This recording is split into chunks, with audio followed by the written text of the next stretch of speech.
You're in the middle of your final exam, when armed police stormed your classroom, weapons drawn, and you're told to keep writing. This actually happened in New York just weeks ago, May 16th, 2025. Long Beach High School, Long Island. God, it's final exam week. Students are already stressed. But just as the second period bell rings, call comes into 911. The voice says there's an active shooter in the building. No gunshots are heard, no alarms go off. But within minutes, police in full tactical gear flood the halls, guns drawn. Commands shouted. Classroom doors are kicked open. Students scream. Ah! Others duck for cover. But here's where it gets disturbing. One of the classrooms, students are told not to stop their tests. One senior said, "We were sitting there with a 15s pointed at us, ... The proctor still told us to keep going." Some students panicked, unable to focus. Others were too afraid to move. There was no shooter, no one injured, no threat. It was a hoax. Swatting incident. A fake call meant to cause chaos. And it worked. Parents were furious. Students said the trauma of that day was worse than any exam. But the strangest part? The school didn't cancel finals. It just picked up the next day like nothing happened. We went from hiding from bullets to bubbling in answers like it was just Tuesday.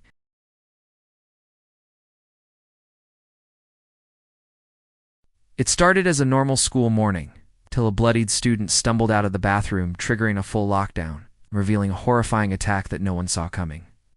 April 8th, 2025. Fort Lee High School, New Jersey. It's third period. Students shuffle between classes. The halls are loud but routine.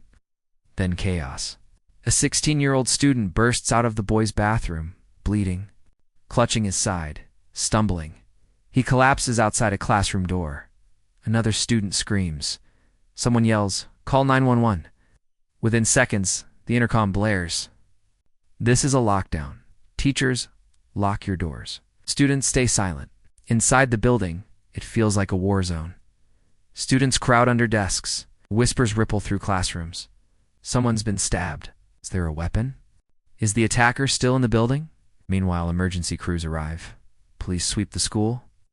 Inside that same bathroom, they find the weapon and the attacker, another student. Just 16, waiting, calm, covered in blood. He doesn't run, doesn't resist. He's arrested on the spot and charged with attempted murder. Outside, parents are swarming the school parking lot. Phones ringing, news cameras rolling, and inside, hundreds of students are sitting in silence, waiting to be released, processing what just happened, steps from where they sat. The victim survives. Barely, but for weeks, students avoid the bathroom. Some refuse to come to school. Fort Lee High reopens fully. But the fear doesn't fade, because the truth is, no one ever figured out why it happened. No threats, no fight, just a quiet, sudden act of violence. In a place meant to be safe.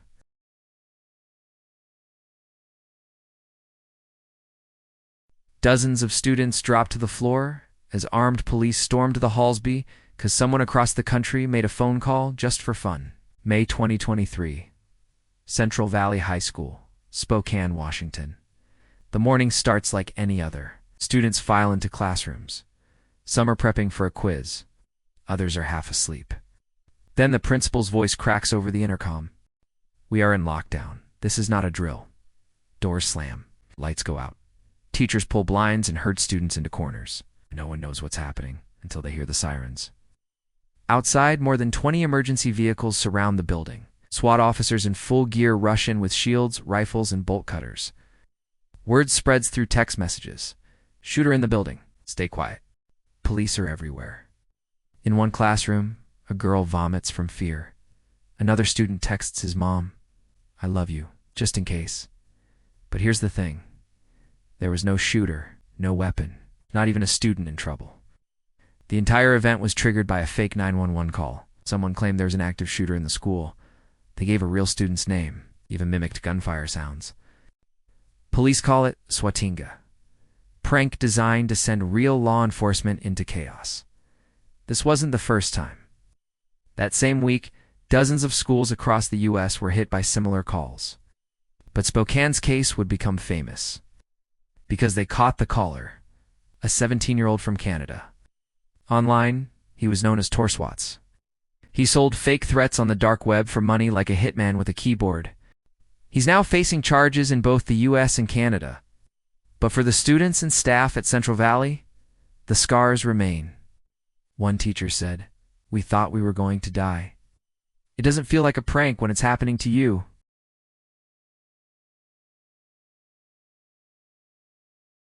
It was supposed to be a routine school day until a voice on the intercom said something so bizarre. It sent an entire elementary school into lockdown. March 14, 2018. Woodland Primary School, Washington. It's just before 10 a.m. Kindergartners are working on coloring sheets. Teachers are prepping for recess. Then, suddenly the intercom crackles to life. But instead of a normal announcement, a voice that sounded like a robotic says this. "This is a humoctopus. I am speaking to you from the future. Run for your lives." Silence follows, then screaming. Children cry. Some kids dive under desks. Others bolt toward their teachers. No one knows what's happening. Teachers assume it's a code phrase or secret warning. They activate lockdown protocol instantly. Doors lock. Windows covered. Lights off. From outside, police are called. Parents get word there's a possible threat at the school, all because of a sentence about an octopus from the future. But here's the horrifying part. It wasn't a hack. It wasn't a prank. It was a system test.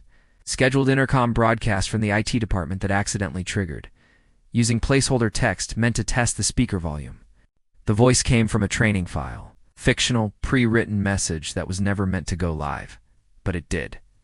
And for 20 minutes, kids and staff believed they were in mortal danger. One parent later told reporters, "My daughter came home crying, asking if the octopus was going to come through the wall." The school apologized.